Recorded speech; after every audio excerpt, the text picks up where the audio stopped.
En 1832, Verdi s'installe au cœur du vieux Milan. À peine arrivé, il adresse sa demande d'admission au conservatoire de la ville. Cet établissement existe encore aujourd'hui. Le musicologue Sergio Segalini nous y conduit.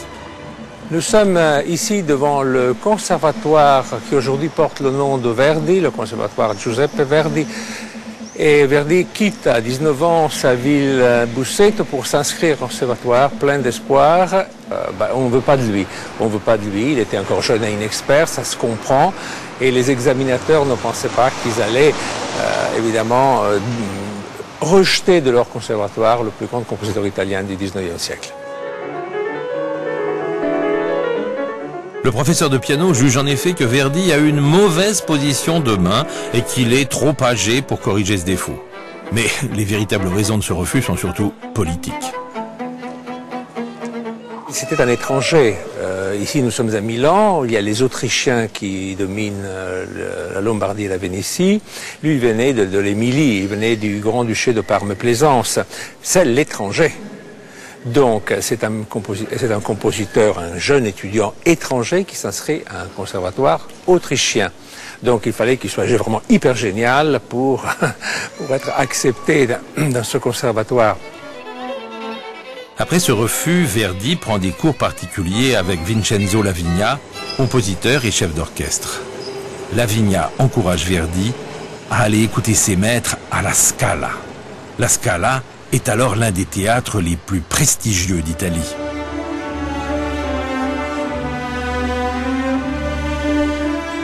Ici ont été joués les plus grands, Rossini, Donizetti, Bellini. Verdi lui-même composera 7 opéras pour la Scala.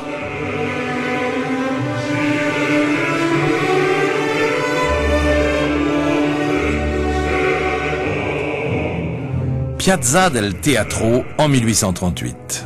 Giuseppe a 25 ans. Il se rend à la Scala dans l'espoir d'y faire jouer son premier opéra, Oberto Conte di San Bonifacio. Une femme va aider ce jeune inconnu à faire ses débuts sur la scène milanaise. Le portrait de Giuseppina Strepponi est conservé dans le musée du théâtre où nous retrouvons l'actuel coordinateur artistique de la Scala, Fortunato Ortombina. Giuseppina Strepponi, quand Verdi rencontre Giuseppina Strepponi, c'est une très grande chanteuse. On murmurait qu'elle avait eu également une histoire d'amour, une liaison avec Merelli, le directeur artistique de la Scala.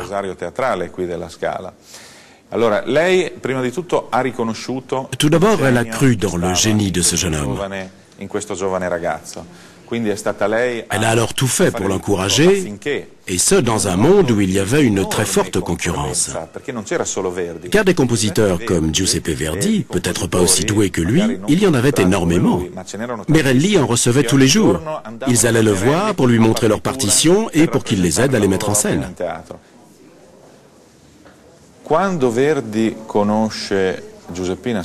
Quand Verdi rencontre Giuseppina, il est marié avec une femme, Margherita Barezzi, que nous voyons ici, et il a des enfants en bas âge. Malheureusement, le destin va très tôt les séparer.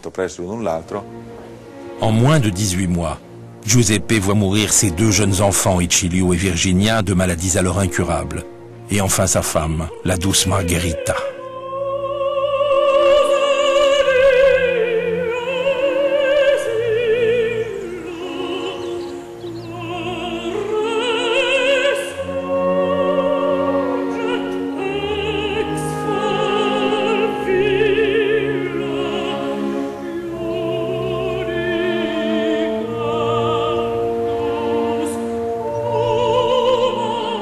Déchiré par le chagrin, Giuseppe achève comme il peut l'opéra bouffe que vient de lui commander Merelli, Un jour de règne. Son titre était prémonitoire, l'échec est tel qu'il ne sera joué qu'une seule fois.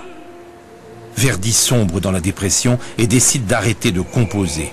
Pourtant, ce drame va marquer son œuvre à jamais. Chez Verdi, la mort est la chose essentielle. Si vous prenez ces opéras, au moment où meurent ces héros ou ces héroïnes, n'est-ce pas, c'est le moment le plus beau de ces partitions, la mort de Gilda. Dans Forza del Destino, par exemple, le trio final de la Forza del Destino, avant que tout le monde ne meure, parce que tout le monde meurt toujours, les opéras de Verdi, ils meurent tous, ce sont les moments où il est le plus inspiré. Verdi est dominé par la mort. C'est la mort qui fait partie de son âme. Il a vécu avec la mort. Il va s'en sortir quand on lui présente un nouveau livret d'opéra qui est un livret absolument conforme avec sa manière de sentir et de vivre, c'est-à-dire un immense drame, qui est le drame d'un peuple esclave qui, dans une scène très célèbre, parce que c'est un des chœurs les plus célèbres de Verdi, évidemment, exprime toute sa douleur. Dans cette scène de douleur, et à travers la douleur d'un peuple esclave, il se reconnaît et évidemment il écrit son premier grand chef-d'œuvre.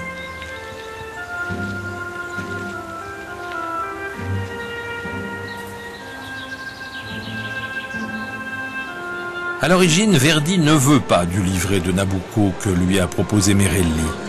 Mais ce texte le fascine. Presque malgré lui, il commence à en écrire la musique. Verdi dirige lui-même les répétitions à la Scala. Le succès de Nabucco commence avant même la première. Les employés du théâtre, les techniciens, les ouvreuses viennent écouter cette musique si nouvelle. Verdi era un uomo proprio perché seguiva lui. Verdi suivait personnellement la mise en scène de chaque opéra. Il ne négligeait aucun aspect. On sait que tous les scénographes lui montraient leurs esquisses et leurs projets.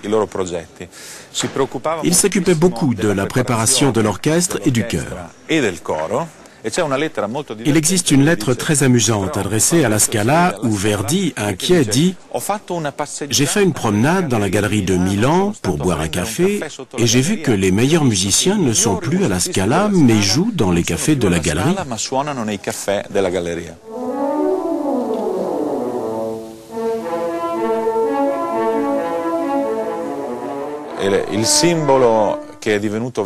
C'est surtout avec Nabucco que Verdi est devenu un symbole pour toute l'Italie. Un style théâtral, fait de grands chœurs, où l'orchestre est très présent et de plus en plus élaboré, de grandes voix, de grandes histoires et des thèmes populaires, politiques.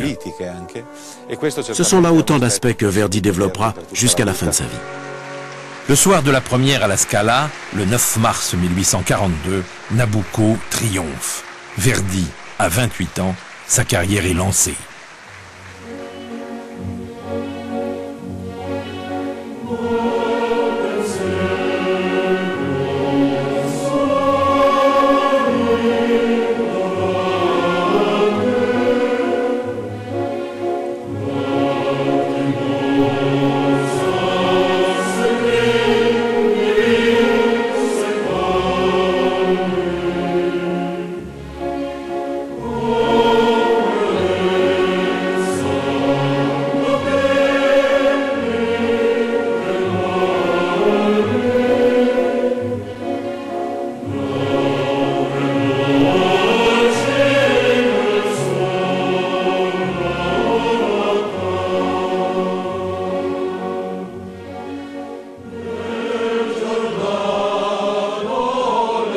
Le chœur des Hébreux opprimés qui chantent l'amour de leur patrie résonne profondément dans l'âme du peuple italien.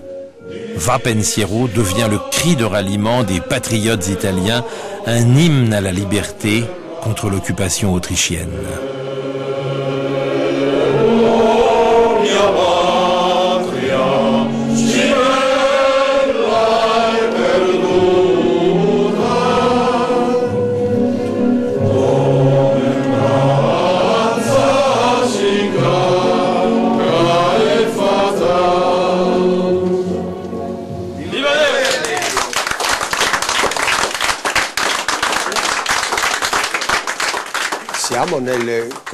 Ici, nous sommes dans ce qu'on appelle le repère du Club des 27.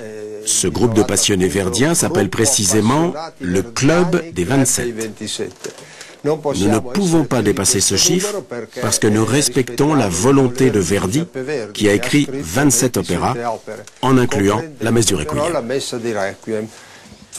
Aïda, géomètre. Nabucco, commerçant. Aujourd'hui, le club des 27 reçoit le professeur Pietro Belli, le directeur de l'Institut d'études verdiennes. Le club lui a décerné le titre de chevalier Verdi. Va Pensiero commence doucement, et c'est seulement quand il arrive à O ma patrie que le ton monte et devient plus fort. Et c'est là que la vérité de la mélodie se réalise. Ce n'est pas par hasard que le club de 27 a choisi Va Pensiero. Pourquoi de toute la musique de Verdi on chante ça? Ça c'est la seule page que tous les Italiens connaissent. Dans la France vous avez l'unité du pays, ça remonte à Charlemagne. Chez nous c'est presque 100 ans, 150 ans d'unité politique. Et la difficulté que les Italiens ont à s'identifier dans un État qu'ils ne prouvent pas comme un État. Verdi a très bien réalisé avec cette mélodie. Et alors, grazie al professor Cavaliere di Verdi. Après ses premiers succès à Milan, Verdi revient s'installer à Busseto. Il est accompagné par Giuseppina Strepponi, la chanteuse qu'il a aidé à faire ses débuts à la Scala, et avec laquelle il vit maintenant sans être marié.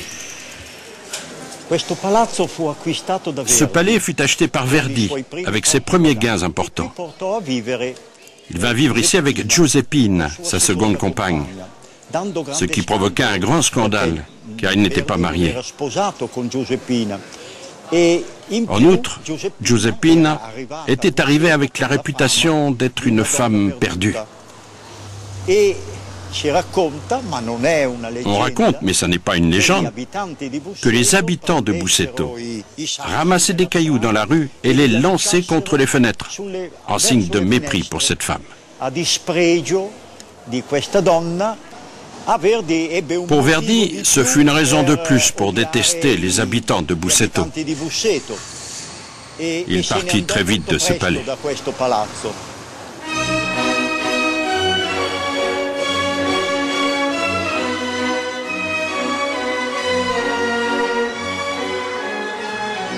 Giuseppe et Giuseppina s'installent à quelques kilomètres de Busseto, à Sant'Agata.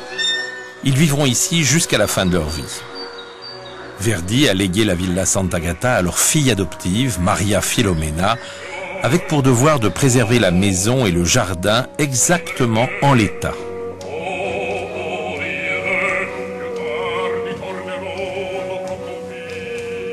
Aujourd'hui, c'est Gabriella, la petite